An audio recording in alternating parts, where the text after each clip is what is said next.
Hello विद्यार्थियों, आज Russia और यूक्रेन के बीच संघर्ष जारी है। इस संघर्ष में लाखों लोग हताहत हो रहे हैं, मारे जा रहे हैं। निर्दोष महिलाएं, बच्चे और आम नागरिक बहुत परेशान हैं और यूक्रेनियन लोग बार बार रशिया के साथ साथ विश्व समुदाय से ये अपील कर रहे हैं, ये मांग रहे हैं, दया की भीख मांग रहे हैं, रहम की भीख मांग रहे हैं कि उन्हें छोड़ दिया जाए। तो आज अगर हम विश्व में अमन, शांति, भाईचारा कायम करना चाहते हैं तो बहुत ज़रूरी है कि हम सब के अंदर एक भाव हो जिसे दया कहते हैं। आज विद्यार्थियों में दया से संबंधित 3 शब्दों को आपसे डिस्कस करूंगा। पहला है काइंडनेस। काइंडनेस का अर्थ भी दया होता है।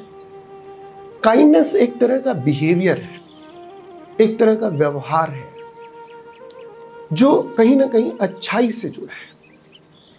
जब आप किसी से अच्छा व्यवहार करते हो, बिना मांगे यदि किसी को आप पेन दे देते हो, उसकी ज़रूरत को देखते हुए बिना मांगे आप किसी की मदद कर देते हो और आप ये बिल्कुल भी इस चीज़ को एक्सपेक्ट नहीं करते कि वो आपकी तारीफ करे या वो उसके बदले कोई रिवॉर्ड दे, बस सेल्फलेस, निस्वार्थ, तो इसे काइंडनेस कहते हैं।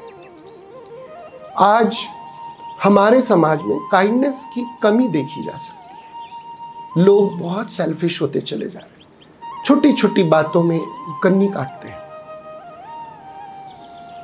अब इंग्लिश में ही हम कई बार बोलते हैं, कोई आपकी बिना डिमांड के हेल्प कर देता है तो आप बोल पड़ते हैं, how kind of you sir, how kind of you ma'am.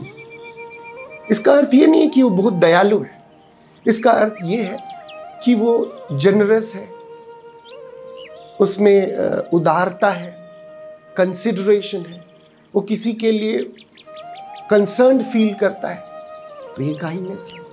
Kindness her human being में होता है।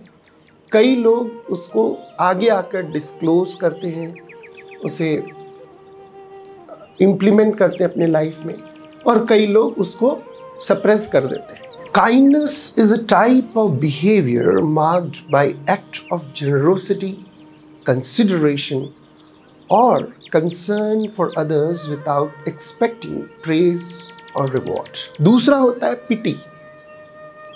पिटी को भी दया ही बोलते हैं।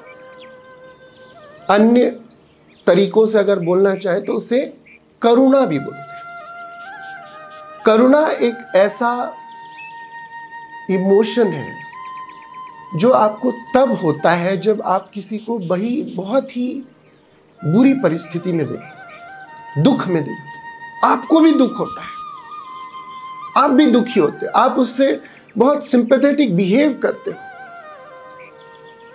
आप बन पड़े तो उसकी मदद करते हो, नहीं बन पड़ता है, आप सक्षम नहीं है तो दूसरों से गुहार लगाते हो कि भाई इस व्यक्ति की मदद कर दो यार, उसको इस परिस्थिति से बाहर निकालो। आज दुनिया में भूखमरी, बीमारी, गरीबी के कारण हजारों लोग पीड़ित हैं, लाखों लोग पीड़ित हैं, और उस कंडीशन को जिसमें हम पीड़ित लोगों को देखते हैं उसे बोलते हैं pitiable condition. He is in extreme pitiable condition and he has to overcome.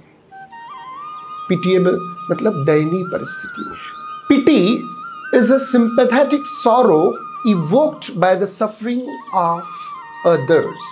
Mercy, mercy का मतलब जब आप या कोई भी एक पावरफुल पोजीशन में है और अपने नीचे के किसी व्यक्ति से वो अच्छा व्यवहार करता है, दयापूर्ण व्यवहार करता है। मान लीजिए कोई व्यक्ति है, उसने कोई गलती की और आप पावरफुल पोजीशन में हैं, तो उसकी गलती को आप कम करके आंकते हैं, उसे माफ कर देते हैं, तो you actually fail mercy on him. आपने उस पर दया कर दिया, आपने उसे रहम कर दिया। आज यूक्रेन रशिया के मर्सी पर डिपेंडेंट है, उसके दया पर, उसके रहम पर आधारित है। आज अंडर प्रिविलेज लोग, गरीब लोग, अमीरों के मर्सी पर जिंदा है।